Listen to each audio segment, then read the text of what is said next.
we're working with large industrial companies that are not used to signing any kind of offtake agreement.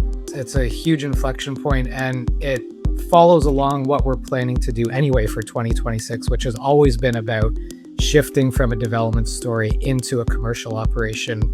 High temperature pyrolysis box not only creates the biochar, but it makes gas, which we can upgrade into renewable natural gas.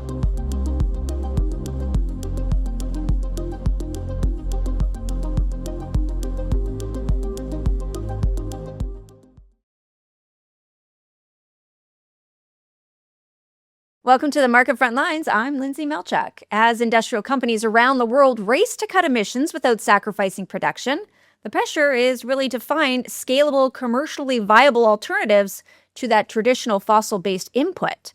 And that's where a company like CHAR Technologies really comes into focus here.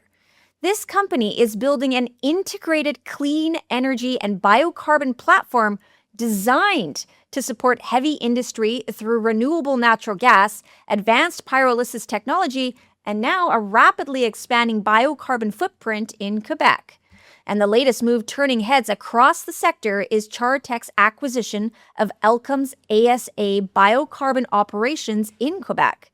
This deal brings production capacity, infrastructure, intellectual property, and a major industrial offtake agreement into the company's growing ecosystem, positioning CHAR deeper inside that global steel and metallurgical supply chain. Joining me now is Andrew Wright, CEO of CHAR Technologies. Andrew, it is so great to have you here. Welcome to the Market Frontlines. Thanks for having me, Lyndsay, and thanks for the opportunity. Absolutely. Now, Andrew, we don't have a lot of time, so let's jump right into this. And I really want to kick this off. This acquisition feels like a major inflection point for CHAR. I mean, you're not just acquiring a facility here.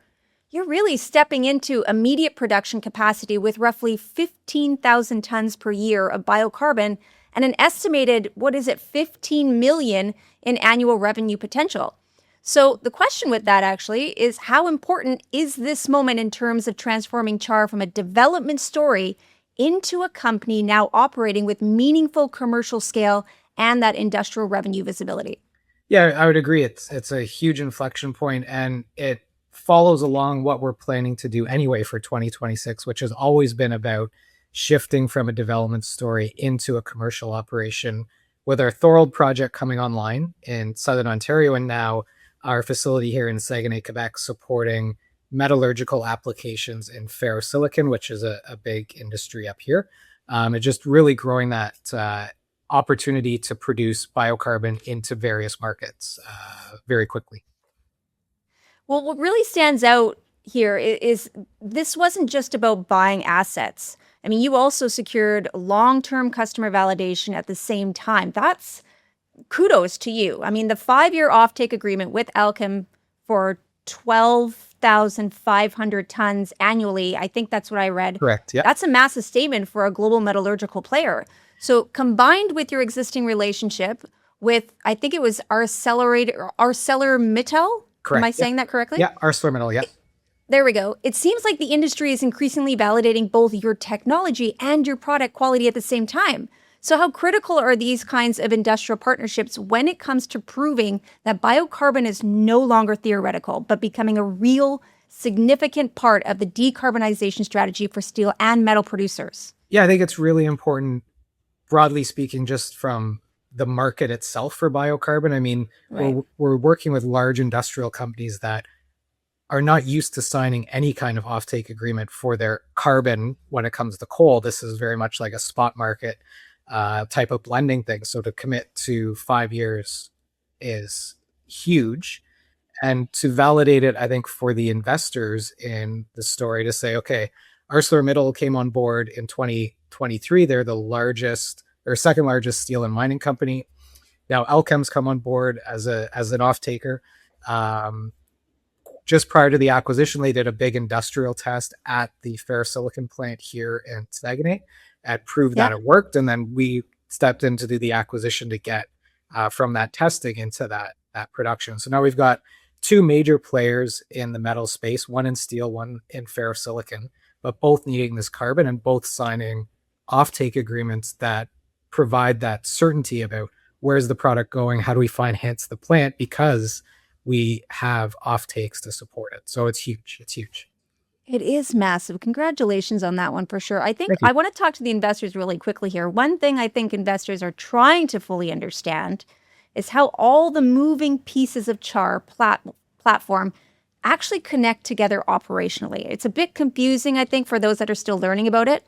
There's a really interesting vertical integration story unfolding here. Your Quebec projects can produce renewable gas and biochar through high temperature pyrolysis. Correct. And now, the facility in Quebec can further process that biochar into dense biocarbon pellets suitable for metallurgical applications.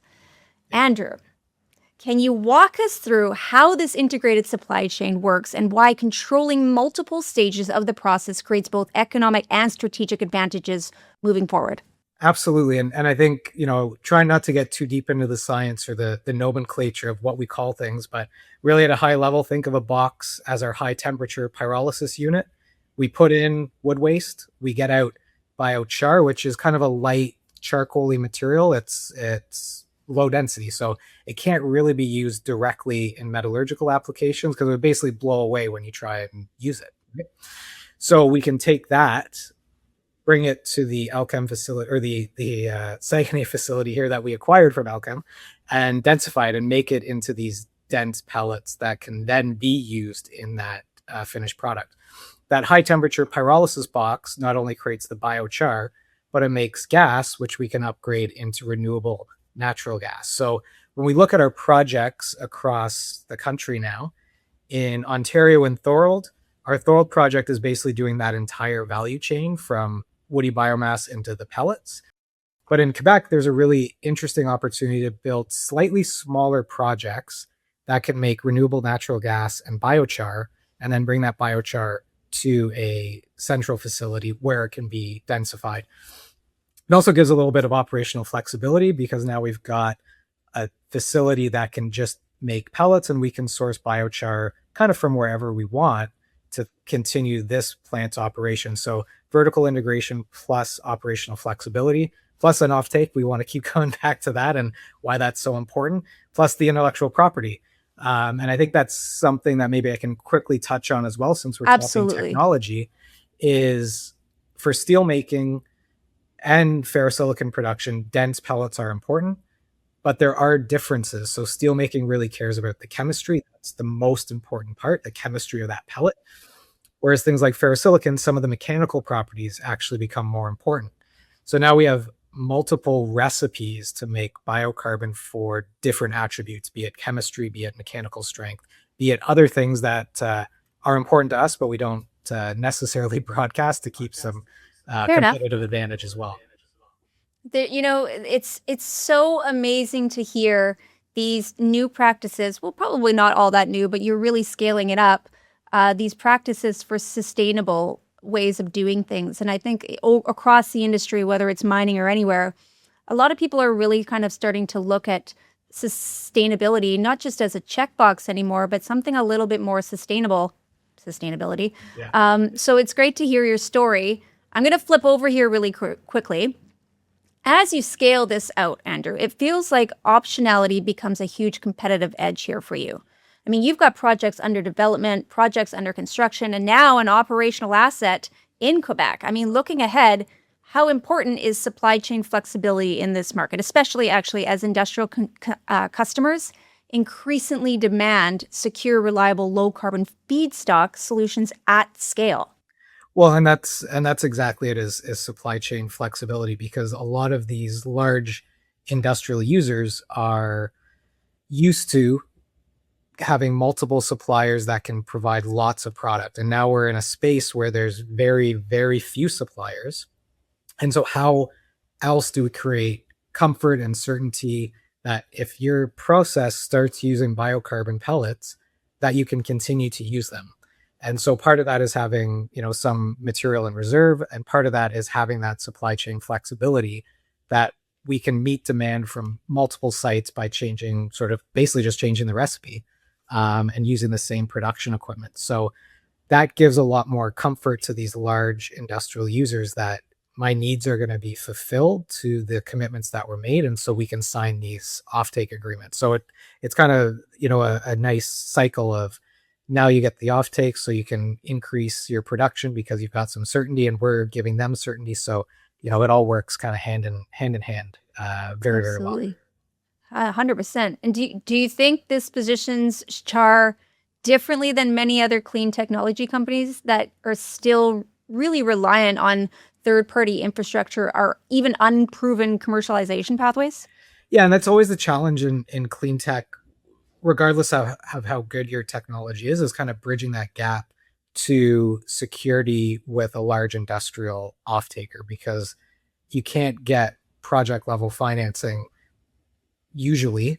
There's the rare exceptions, but it's really, really hard to get money to build a plant if you don't have the offtake. And that could be, for our case, biocarbon production. It could be for any number of clean tech technologies and processes and the like. So having good strategic partners that want the product and have committed to the product is a massive competitive advantage as well. Absolutely.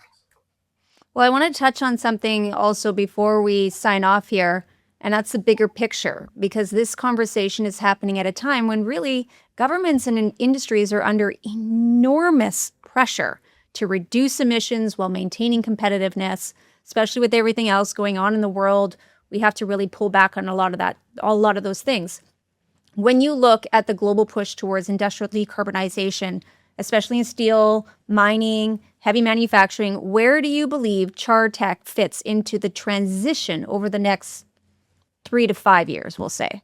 Yeah, 3 to 5 years, and even beyond. And maybe one of the things to point out is a lot of the decarbonization technologies. So let's take steelmaking, for example. We shift from a blast furnace to an electric arc furnace to electrolysis and direct reduced iron and all this cool stuff.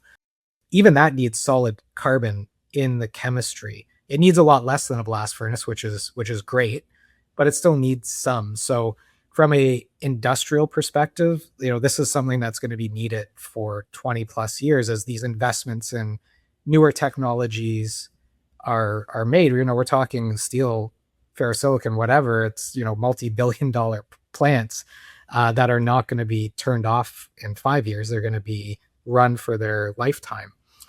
So they can bring a lot of decarbonization, but I would view biocarbon as kind of that last mile, that how do we get that last little bit of fossil carbon and GHG emission out so that plant is fully non-carbon emitting.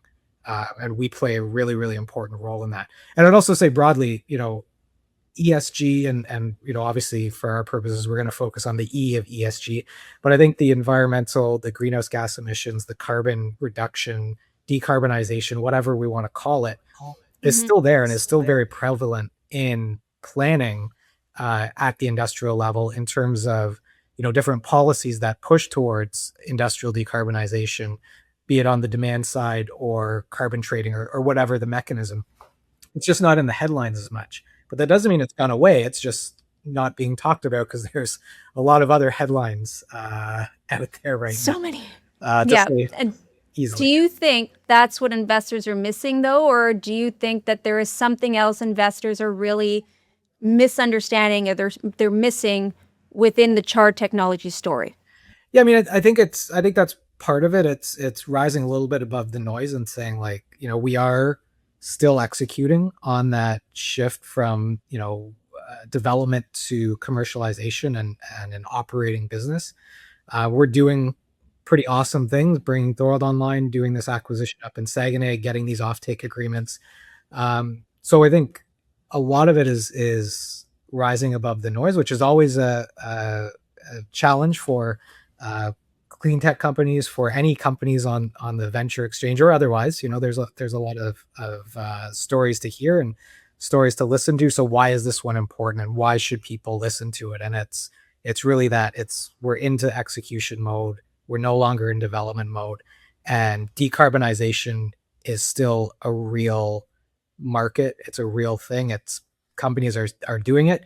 It's just not headline news right now, but that doesn't mean it went away. It just means that there's too much other noise right now. So I think really it's just getting that story out there, making sure people understand, like, this is real and having these large industrial off-takers is validating the importance of this industrial decarbonization space.